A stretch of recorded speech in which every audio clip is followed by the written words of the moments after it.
Hello students, हमारे इस second lecture में ब्रिज कोर्स के मैं आप सभी का स्वागत करता हूं। ब्रिज कोर्स में लास्ट लेक्चर में हमने देखा था लॉज ऑफ इंडाइसेस। मैं ज़रा 2 मिनट के लिए आपको सभी पॉइंट सभी टॉपिक रिवाइज करवा के देता हूं। देखो, लास्ट टाइम हमने ये देखा था रिवीजन, 2 मिनट की रिवीजन बस, अदरवाइज जो पढ़ा था वो भूल जाओगे।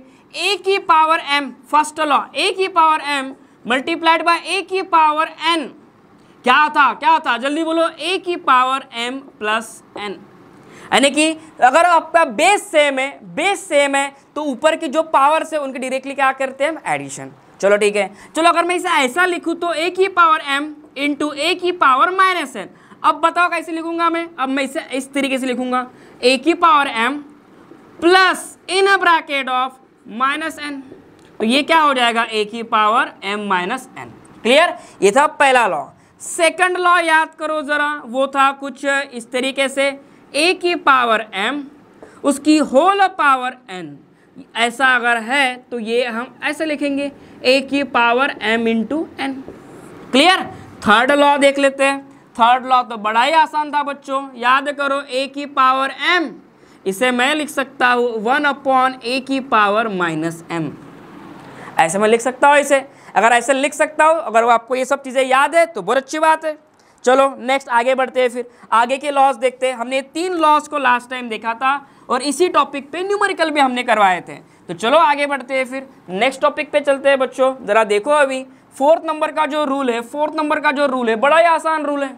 क्या कहता है भाई 4th नंबर का रूल, देखो ज़रा समझो। अगर आपकी पावर कुछ ऐसे दी गई है, a की पावर 0 ऐसा अगर लिखा है, a की पावर क्या लिखा है, 0। किसी भी चीज़ का अगर पावर 0 है बच्चों तो उसका आंसर ऑलवेज 1 होता है। क्या कहा मैंने, किसी भी चीज़ का अगर पावर 0 है तो उसका आंसर हमेशा क्या होता है, 1। जैसा कि एग्जाम्पल दो सर, एग्जाम्पल लो भाई, एग्जाम्पल लो। जैसे कि 5 की पावर 0 में लिख दूँ तो उसका आंसर आएगा बच्चों 1। 4 की पावर 0 में लिख दूँ तो इसका आंसर आएगा 1। किसी भी चीज़ का पावर, जैसे कि 100 की पावर 0 लिख दूँ, इसका आंसर आएगा 1। सिंपल है, बहुत आसान है सर। तो सर यहाँ पे देखो, यहाँ पे 2 कंडीशन है। पहली बात तो 0 टू दी पावर 0 बच्चों ये इनवैलिड होता है, 0 की पावर 0 1 ऐसा नहीं होता है। क्लियर, ये इनवैलिड है या नॉट वैलिड है। सेकंड इंपॉर्टेंट चीज़ या सेकंड थोड़ा डिफिकल्ट अगर मैं इसको बनाऊँ तो मैं ऐसे बना सकता हूँ। देखो, मान लो कि जैसे मैं आपको एक नंबर देता हूँ -20 की पावर 0, इसका आंसर बताओ क्या आएगा। चलो जल्दी दिमाग लगाओ अपना। अगर तुम्हारा आंसर है +1 तो ये गलत है, इसका आंसर +1 नहीं आएगा। सर अभी तो आप कह रहे थे कि एनीथिंग टू द पावर 0 का आंसर 1 होता है। सही बात है, लेकिन यहाँ पे नेगेटिव साइन है ना, वो देना पड़ेगा ना तुम्हें भाई। तो इसको मैं कैसे लिखूंगा, देखो इसे मैं ऐसे लिख सकता हूँ, -1 इंटू 20 की पावर 0। कुछ गलत किया मैंने, कुछ नहीं, मैंने क्या किया, बस इसको सिंप्लीफाई किया खाली। अब जरा देखो, -1 इंटू 20 की पावर 0 मतलब +1। ठीक है, अब 1 इंटू 1 -1 इंटू 1 -1, यह आंसर है इसका। तो जितने भी एग्जाम्पल मैंने लिए हैं इन सभी एग्जाम्पल को बच्चों लिख लो। लिख लिया होगा आप लोगों ने वीडियो को पॉज करके। ओके, चलो नेक्स्ट आगे बढ़ते हैं बच्चों, फिर आगे बढ़ते हैं, नेक्स्ट वीडियो की तरफ जाते हैं या नेक्स्ट पॉइंट की तरफ जाते हैं। देखो नेक्स्ट पॉइंट बड़ा ही सिंपल है, बड़ा ही आसान भी है नेक्स्ट पॉइंट।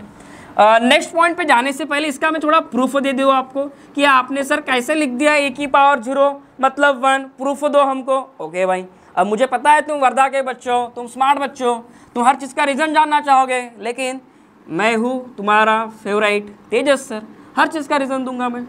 देखो a की पावर 0 इसे मैं ऐसे भी लिख सकता हूँ। कैसे लिख सकते हैं सर हम, a की पावर 1 -1 मैं ऐसे भी तो लिख सकता हूँ, क्या गलत है। 1 -1 मतलब कितना आएगा बच्चों, 1 -1 मतलब तो 0 आएगा। ओके चलो, तो अब इसे मैं कैसे लिख सकता हूँ, देखो a की पावर 1 इंटू a की पावर -1 मैं इसे ऐसे भी तो लिख सकता हूँ। ये कौन सी प्रॉपर्टी लगाई, 2 मिनट पहले रिवाइज करवा के दिया था, a की पावर m a की पावर n, दोनों का देखो यहाँ पे सब्ट्रैक्शन था, सेपरेट करने के बाद इंडिविजुअल पावर लिखते हैं। चलो उसके बाद a की पावर 1 इंटू a की पावर -1 को क्या लिखोगे, 1 अपॉन a की पावर +1, 1 अपॉन a की पावर +1। 2 मिनट के लिए रुको, थोड़ी लाइटिंग जो है हमारी चली गई है, लाइट चली गई है बाहर, शायद से बारिश हो रही होगी, थोड़ा लाइट का जो इफेक्ट है वो कम हुआ होगा। लेकिन बच्चों प्लीज़ थोड़ा सा एडजस्ट करना आप लोगों ने। देखो अभी यहाँ पे a की पावर 1 और a की पावर 1 दोनों कैंसिल हो गए, तो क्या बचेगा बच्चों? +1 बचेगा। क्या बचेगा? +1 बचेगा। आसान है, इजी था डाउट। चलो नेक्स्ट आगे चलते हैं, प्रूफ इजी था। चलो आगे चलते हैं। नेक्स्ट जो पॉइंट है या नेक्स्ट जो पार्ट है वो कुछ इस तरीके से है। देखो फिफ्थ जो लॉ है वो कुछ इस तरीके से, a की पावर x b की पावर bx, a की पावर x और क्या लिखा मैंने? b की पावर x। इसको कैसे लिखोगे? इसे हम ऐसा लिख सकते हैं, देखो देखो देखो देखो, a into B whole power x sorry, a into B whole power x। ऐसा कर सकते हैं क्या? बिल्कुल कर सकते हैं। ठीक है, चलो देखो अब इसका प्रूफ देता हूँ मैं बच्चों, प्रूफ देता हूँ ऐसे कि एग्जाम्पल के तौर पे 3 की पावर 2 लिख लेता हूँ मैं, इंटू 2 की पावर 2 लिखता हूँ। खास बात क्या है ऊपर के एग्जाम्पल में, दोनों के पावर्स देखो पहले सेम है। अगर पावर सेम है बच्चों तब ये रूल अप्लाई है, हर जगह अप्लीकेबल नहीं होगा। अब जरा देखो, अब मैंने क्या किया, अब मैंने इसे a इंटू बी की पावर क्या कर दिया? x। a इंटू बी मतलब 3 इंटू 2 होल पावर कितना है x यहाँ पे? 2। 3 इंटू 2 मतलब कितना हुआ? 6। इसकी होल पावर कितनी है बच्चों? 2। अब फाइनल आंसर बताओ, 6 का पावर 2 मतलब 36। 6 का पावर 2 मतलब कितना? 36। अब जरा देखो इसके बाद देखो, अब ये जो नंबर है, अब जरा देखो, अब यहाँ पे अगर मैं इसे दूसरे तरीके से सॉल्व करता तो कैसे करता? समझो 3 की पावर 2 है, 3 की पावर 2 मतलब 9, 2 की पावर कितना है? 2 मतलब कितना बच्चों? 4, 9 चौक 36। सेम आंसर आया। तो that's why the case is, ये जो हमने पढ़ा 2 मिनट पहले, ये लॉ a की पावर x b की पावर x ये क्या है? वैलिड है, ये अप्लीकेबल है। क्लियर? अब मैं आपको इससे रिलेटेड कुछ भी न्यूमेरिकल दे सकता हूँ। तो अगर मैं आपको इसमें और प्रैक्टिस अगर करवाऊँ तो देखो ज़रा, आपने लिख लिया होगा ये। थोड़ा लाइट का प्रॉब्लम हो चुका है बच्चों, लाइट जा चुके तो आपको थोड़ी तकलीफ होगी। इनकेस अगर ज़्यादा ही तकलीफ होगी, सर दिख ही नहीं रहा है कुछ, तो मुझे कमेंट सेक्शन में बता देना। और ये ज़रूर बताना कि आप कौन से डिस्ट्रिक्ट से हो, वो जानना बहुत ज़रूरी है। अब मैं और एक एग्जाम्पल देता हूँ आपको, और एक एग्जाम्पल देता हूँ, जैसे कि चलो मैं ऐसा लिखता हूँ, 4 की पावर बच्चों लिखता हूँ मैं 3, 4 की पावर क्या लिखता हूँ मैं? 3 मल्टीप्लाइड बाय 2 की पावर लिखता हूँ मैं 3। तो इसका होल आंसर क्या होगा? इसका आंसर होगा 4 इंटू 2 होल पावर 3। यानी कि इसे मैं क्या लिख सकता हूँ अभी? 4 दूनी 8, 8 इंटू 8 की पावर कितना बच्चों? 3। 8 की पावर कितना बच्चों? 3। सिंपल है। कोई भी एग्जाम्पल लूँ मैं, कोई भी और एक एग्जाम्पल लेते हैं। चलो और एक एग्जाम्पल लेते हैं, जैसे कि मैं ऐसा लिखता हूँ 8 की पावर, चलो लिखते थोड़ा बड़ा नंबर लिखते हैं, 8 की पावर मैं लिखता हूँ 4, 6 की पावर मैं लिखता हूँ 4। पावर यहाँ पे बच्चों सेम होना चाहिए तभी रूल अप्लीकेबल है, पावर ही सेम नहीं है तो रूल कैसे अप्लीकेबल होगा भाई? तो आगे चलते हैं। अभी इसे क्या लिखोगे? सर 8 इंटू 6 लिखना पड़ेगा मुझे, और ऊपर पावर कंबाइन यानी कि 4, 8 सकम 8 सकम 48 और होल पावर कितना बच्चों? 4। इसको हम फर्दर भी सॉल्व कर सकते हैं। इसका 48 को 4 बार लिखना पड़ेगा मल्टीप्लिकेशन में, इसको सॉल्व कर सकते हैं, लेकिन इतने बड़े नंबर का स्क्वायर नहीं है, उसकी पावर 4 है, वो मुझे भी याद नहीं है। क्लियर? तो इसको कैलकुलेटर से या खुद से मैन्युअली सॉल्व करना पड़ेगा। तो होप सो ये जो लॉ है आपका, लॉ नंबर 5, ये आसान था और आपको समझ में आ गया होगा। मैं नेक्स्ट चलता हूँ, मैं नेक्स्ट लॉ पे तरफ चलता हूँ, नेक्स्ट लॉ की तरफ चलता हूँ। चलो देखो अभी नेक्स्ट लॉ क्या है। नेक्स्ट लॉ को समझने से पहले तो मुझे आपको ये बताना पड़ेगा, स्क्वायर क्या होता है, स्क्वायर रूट क्या होता है, क्यूब क्या होता है, क्यूब रूट क्या होता है। ये 90% बच्चों को पता ही नहीं होता और गलतियां करते हो तुम लोग। देखो अभी अच्छे से, 4 की पावर 2, 4 की पावर 1/2। क्या लिखा मैंने? 4 की पावर 2 और 4 की पावर 1/2। इसे ऐसे रीड करना होता है। मतलब यहाँ पे x की पावर 2, x की जगह कौन है अभी? 4। अब समझो, जब भी आपका पावर 2 रहेगा, हमेशा याद रखना पावर 2 रहेगा तो उसे कहते हैं स्क्वायर। 4 का स्क्वायर कहूंगा मैं, इसको क्या कहूंगा मैं? 4 का स्क्वायर। जैसे कि एग्जांपल दूं, 9 की पावर में 2 लिख दूं तो इसे मैं कहूंगा 9 का स्क्वायर। चलेगा? अब समझो, जब भी तुम्हारा पावर 1/2 रहेगा, जब भी तुम्हारा पावर 1/2 रहेगा, इसे मैं कहूंगा स्क्वायर रूट। क्या कहूंगा इसे मैं? Square root. जैसे कि इसे कैसे रीड करूंगा मैं? 4 की पावर 1/2 ऐसे रीड कर सकता हूं, या फिर स्क्वायर रूट ऑफ 4 ऐसे रीड करना पड़ेगा।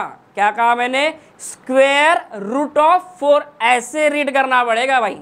एग्जाम्पल, ये तो पॉइंट समझ में आ गया आप लोगों को? ओके, चलो नेक्स्ट पॉइंट की तरफ बढ़ता हूं अब मैं।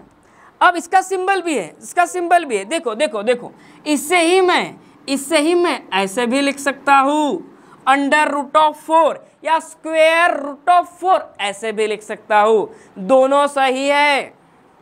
क्लियर? अब समझो, अब मैं दूसरा एग्जाम्पल जैसे ही दूंगा ना, तब तुम्हारी आंखें ऐसे बाहर आ जाएंगी, सर आपने क्या बता दिया।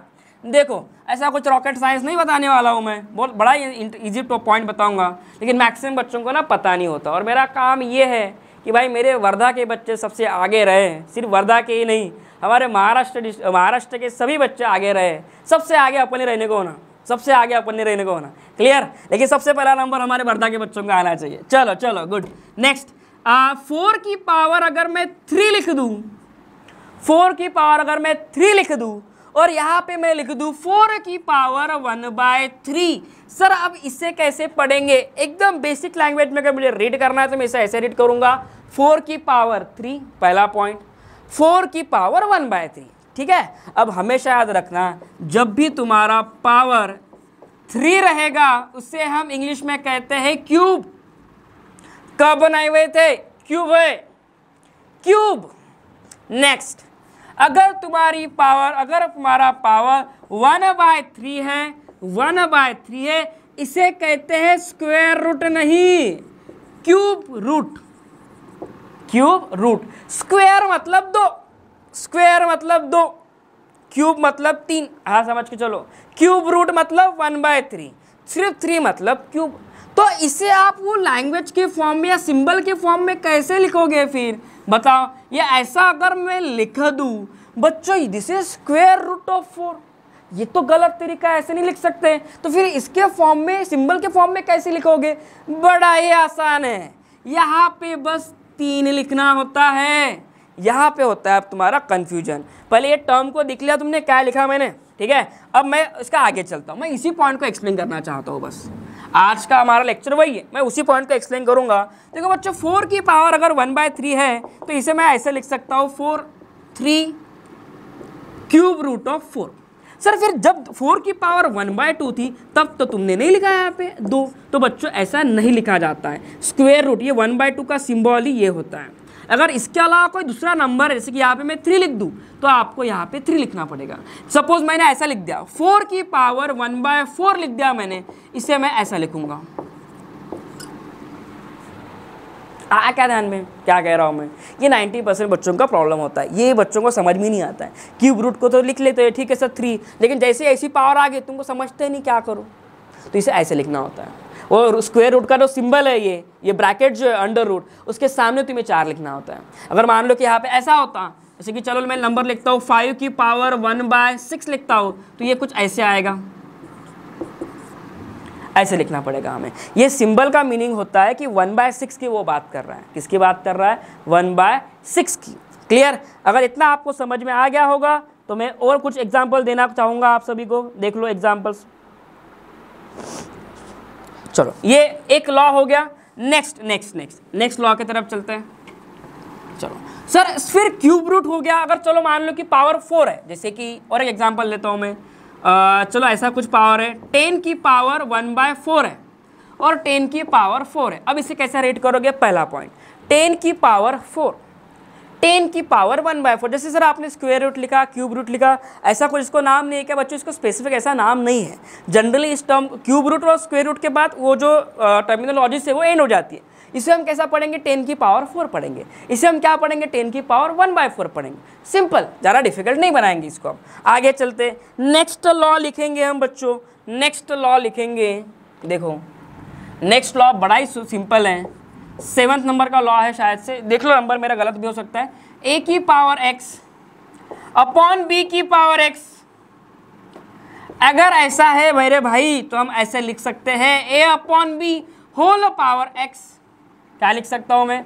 Whole power x। सर ये क्या कर दिया आपने? देखो जरा एग्जांपल देखो, मुझे मालूम है बच्चों, पैनिक मत हो, तुम घबराने की कोई ज़रूरत नहीं है। सर समझ नहीं रहा, मैं मालूम है नहीं समझ रहा, एग्जाम्पल दूंगा ना मैं, चिल। अब जरा देखो, मैं एग्जाम्पल देता हूँ, 2 की पावर मैं लिख लेता हूँ, चलो 4, नीचे लिखता हूँ 3 की पावर मैं लिखता हूँ 4, चलो ठीक है। तो इसे मैं कंबाइन करके बच्चों ऐसे भी लिख सकता हूँ, 2/3 होल पावर 4। 2/3 होल पावर क्या लिख सकता हूँ मैं? 4। ये सिंपल सा ही एक लॉ है, लॉ नंबर 7। ऐसे मैं और एग्जाम्पल दूँ, अगर मैं ऐसा लिख दूँ 8 की पावर 3 अपॉन 7 की पावर 3, तो इसे मैं कंबाइन लिख सकता हूँ 8/7 होल पावर 3।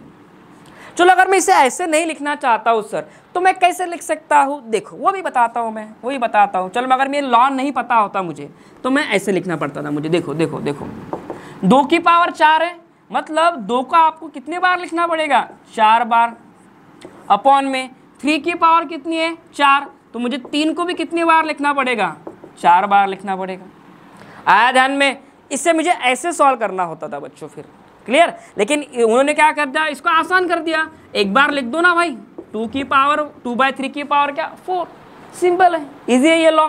चलो आगे चलो अगर आप बोर हो गए होंगे अब तक तो वीडियो को मत देखो, लेकिन अगर आप बोर नहीं हुए और आप में पढ़ने की बहुत इच्छा है, सीखने की इच्छा है, तो भाई मैं तो तुमको पूरा 4 घंटा पढ़ा सकता हूँ फिर तो, ठीक है, नॉन स्टॉप वो भी।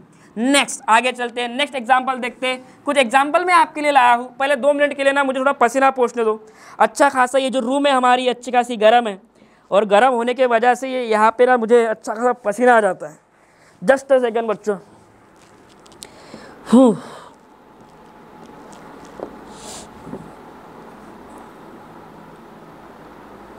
अभी कुछ एग्जाम्पल लेता हूँ मैं, कुछ एग्जाम्पल भी लेता हूँ। चलो देखो, जैसे कि मैं ऐसा लिखता हूँ, चलो प्रैक्टिस करते, भी लॉ नहीं है, अभी सिर्फ प्रैक्टिस है, अभी सिर्फ प्रैक्टिस है।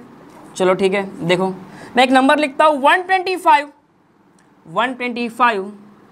और इसकी पावर मैं लिखता हूँ, यहाँ पे मैं 5 लिखता हूँ। पहले तो इसको रिप्रेजेंट कैसे करोगे ये समझो। यहाँ पे अंडर रूट के साइन है और उसके सामने क्या लिखा है? 5। पहले तो मुझे ये बताओ, इसे हम ऐसा लिख सकते हैं क्या बच्चों? 125, इसकी होल पावर कितनी लिखूं? 5 लिखूं कि 1/5 लिखूं? 1/5 लिखना पड़ेगा, सिंपल। तो इसका करेक्ट आंसर तो ये है। इसको और आगे सॉल्व कर सकते हैं क्या? बिल्कुल कर सकते हैं, बिल्कुल कर सकते हैं। देखो इसको और सॉल्व करता हूं मैं। 125 कहाँ से आता है रे? जरा देखो, 125 आता है 5 का क्यूब। 5 का स्क्वायर कितना होता है? 5 का स्क्वायर होता है 25, 5 का क्यूब होता है बच्चों 125। तो मैं 125 को लिख सकता हूँ 5 टू दी पावर 3, और होल पावर कितनी है? 1/5। तो इसे मैं ऐसे भी लिख सकता हूँ, 5 की पावर। अब जरा देखो इसे मैं क्या लिखूँ?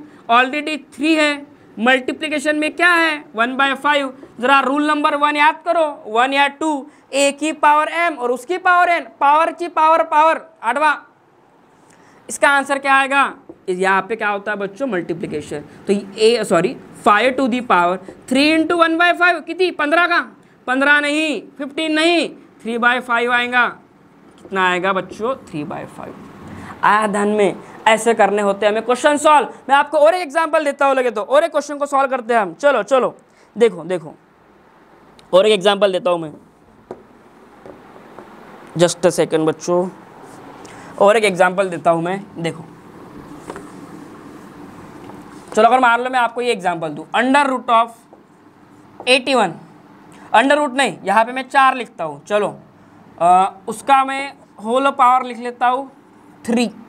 बताओ इसका आंसर क्या होगा? लगाओ दिमाग, क्या दिमाग लगा सकते हो तुम लोग। एक एक चीज़ को पहले सॉल्व करो। देखो अभी थोड़ा दिमाग लगाओ, बेवकूफ़ी मत करो। ये 81 की पावर सबसे पहले क्या लिखो बताओ? ये 4 नहीं लिख सकता मैं, 1/4 लिखना पड़ेगा मुझे, लेकिन यहाँ पे ख़त्म नहीं होता है, ऊपर कितना है? 3।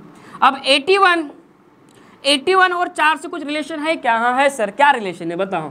देखो बच्चों, 3 की पावर 2 मतलब होता है 9, 3 की पावर 3 मतलब होते हैं 27, 3 की पावर 4 मतलब होता है 81।